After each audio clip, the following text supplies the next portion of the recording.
Hello everyone, मैं हूं पूजा श्रीवास्तव और स्वागत करती हूं आप सभी का आपके यूट्यूब चैनल शिक्षा डायरी पर। फ्रेंड्स, आज मैं सीटेट जुलाई 2023 के पेपर 1 और पेपर 2 के एलिजिबिलिटी क्राइटेरिया पे बात करने जा रही हूं।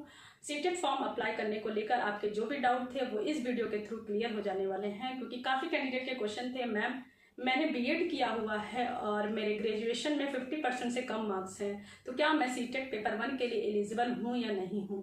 या फिर काफ़ी कैंडिडेट के ऐसे क्वेश्चन थे कि मैं बीएड अभी लास्ट ईयर में हूँ या मैं डीएलएड अभी लास्ट सेमेस्टर में हूँ, तो क्या मैं सीटेट का फॉर्म अप्लाई कर सकती हूँ या नहीं हूँ। या ऐसे क्वेश्चन थे कि मैम बीएड वाले सीटेट का फॉर्म कैसे भरे या डीएलएड वाले सीटेट का फॉर्म कैसे भरे, उनको कोड सेलेक्ट करने में प्रॉब्लम हो रही थी। तो वो सारे जो आपके क्वेश्चन हैं वो प्लीज़ इस वीडियो को लास्ट तक जरूर देखिएगा।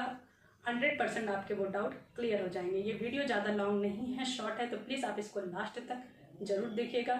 चलिए मैं आपको स्क्रीन पे लेकर चलती हूँ और मैं शुरू करती हूँ कि पेपर 1 को लेकर क्या एलिजिबिलिटी क्राइटेरिया है। जो भी बदलाव हुआ है वो आप सीधा देख लीजिए।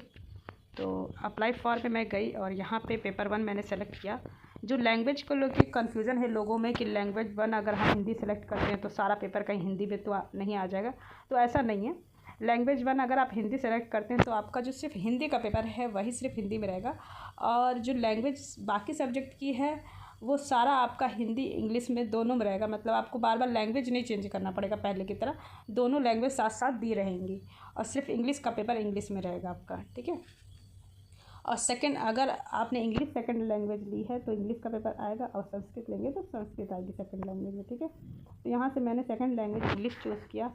अब यही कन्फ्यूज़न है लोगों में सबसे ज़्यादा, जो मिनिमम एजुकेशन क्वालिफ़िकेशन है वो पेपर 1 को लेकर क्या है। तो यहाँ पे आपको जो पेपर 1 को लेकर यहाँ पे 6 ऑप्शन दिए हुए हैं। तो 6 ऑप्शन ये आपके रहे एलिजिबिलिटी क्राइटेरिया को लेकर पेपर 1 का। तो मैं यहाँ पढ़ देती हूँ। फर्स्ट जो ऑप्शन है वो लिखा है कि senior secondary with at least 50% marks and passed और परसुइंग और appearing in final year of 2 years diploma in elementary education.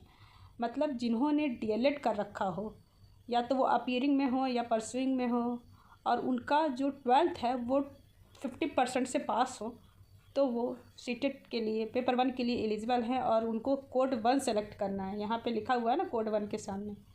या तो सीनियर सेकेंडरी में उनका 45% मार्क्स हो और साथ ही साथ उन्होंने डीएलएड कर रखा हो, या तो परसुइंग में हो या तो अपीयरिंग में हो या तो पास्ड हो। अगर उनका 12th में 45% मार्क्स है तो कोड उनको 2 सेलेक्ट करना है और सीटेट पेपर 1 के लिए एलिजिबल हैं। अब थर्ड ऑप्शन में क्या है देखते हैं। थर्ड ऑप्शन है आपका कि जिन्होंने बीएलएड कर रखा है, बीएलएड मतलब बैचलर ऑफ एलिमेंट्री एजुकेशन यहाँ पर लिखा हुआ है, ये 4 साल का होता है, और उन्होंने 12th में 50% मार्क्स से पास है, तो कोड नंबर 3 सेलेक्ट करके फॉर्म फिल कर सकते हैं। फिर फोर्थ ऑप्शन है यहाँ पे कि जिसका सीनियर सेकेंडरी 50% से पास है, मतलब 12th में 50% है, और उन्होंने 2 years का डिप्लोमा कर रखा है जो कि स्पेशल एजुकेशन में आता है, तो कोड नंबर 4 सेलेक्ट करना है, ठीक है, सीटेट पेपर 1 के लिए।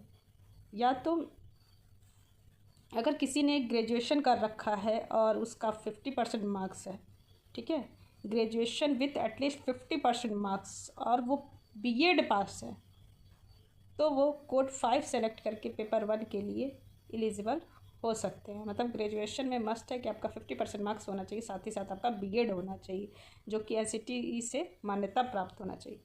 ये है प्राइमरी के लिए पेपर 1 के लिए बीएड वालों का।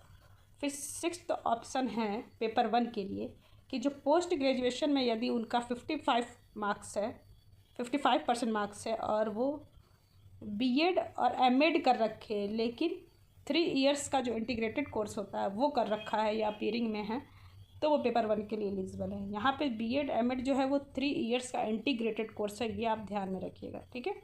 ये रहा पेपर 1 के लिए एलिजिबिलिटी क्राइटेरिया बीएड और बीटीसी वालों के लिए। अब मैं पेपर 2 का भी दिखा देती हूँ।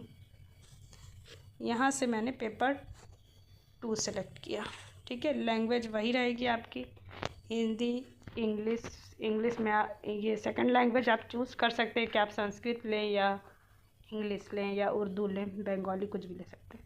तो यहाँ से पेपर 2 के लिए जो मिनिमम क्वालिफ़िकेशन है वो क्या है, यहाँ पे 8 ऑप्शन है पेपर 2 के लिए।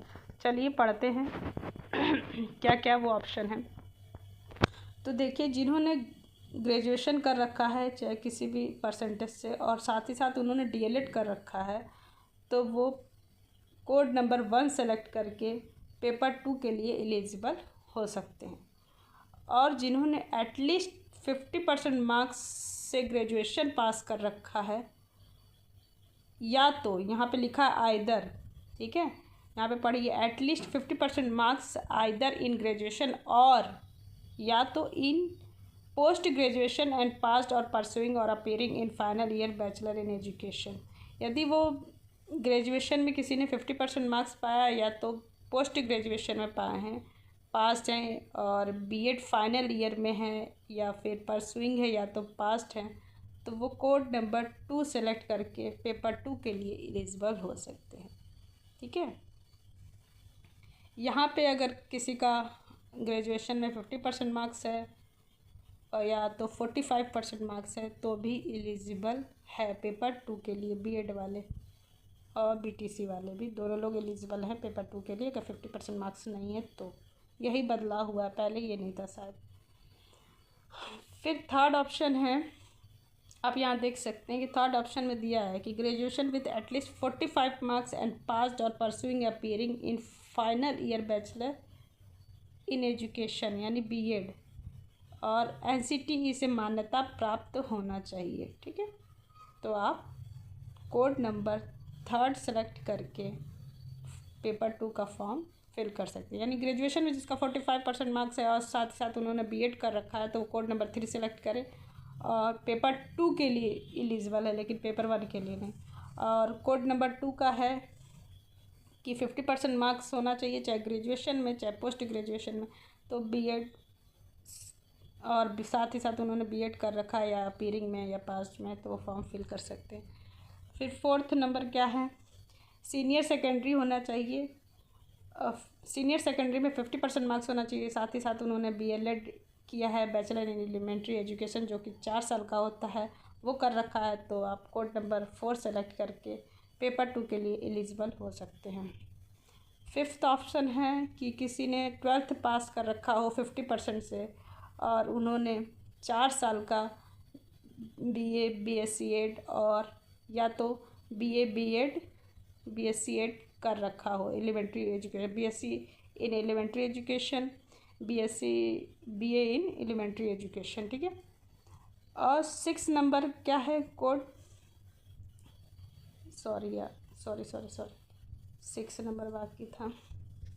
6 नंबर क्या है, 6 नंबर में लिखा है graduation with at least 50% marks and pass और pursuing appearing in final year special education. यानी जिनका भी ग्रेजुएशन में 50% मार्क्स है और वो बीएड कर रखे हैं लेकिन स्पेशल एजुकेशन से बीएड कर रखा है तो वो कोड नंबर 6 यहाँ पे सेलेक्ट करेंगे और फॉर्म फिल कर सकते हैं पेपर 2। फिर यहाँ पे 7th ऑप्शन में क्या है कि यदि किसी ने बीएड कर रखा है, ठीक है, और वो एनसीटीई से मान्यता प्राप्त है, साथ ही टेट और सीटेट के लिए वो योग्य हैं और उन्होंने कोई टीचिंग एजुकेशन कोर्स किया है जो कि एनसीटीई से और आरसीआई से मान्यता प्राप्त है, तो वो कोड 7 सेलेक्ट करके फॉर्म फिल कर सकता है। फिर 8th ऑप्शन है आपका कि जिन्होंने भी पोस्ट ग्रेजुएशन किया है मिनिमम 55% मार्क्स से और उन्होंने एमएड या बीएड कर रखा है 3 इयर्स का इंटीग्रेटेड कोर्स, तो वो पेपर 2 के लिए भी एलिजिबल है, पेपर 1 के लिए भी एलिजिबल है। ये मैंने आपको पेपर 1 के लिए भी बताया था। सो फ्रेंड्स इस वीडियो में इतना ही। आई होप आपके जो भी डाउट थे वो इस वीडियो के थ्रू क्लियर हो गए होंगे। और फ्रेंड्स यदि अभी भी आपको कोई डाउट है सीटेट एलिजिबिलिटी को लेकर तो प्लीज़ आप कमेंट बॉक्स में ज़रूर कमेंट करिए, मैं उसका समाधान करने की कोशिश करूँगी। और फ्रेंड्स आप इस वीडियो को ज़्यादा से ज़्यादा शेयर करिए कि जो बाकी के स्टूडेंट हैं जिन्हें अभी सीटेट पेपर 1 पेपर 2 को एलिजिबिलिटी को लेकर डाउट हो रहा है तो उनका भी वो डाउट क्लियर हो और वो भी सीटेट पेपर 1 पेपर 2 का फॉर्म अप्लाई कर सकें। Thank you. जय हिंद, जय भारत।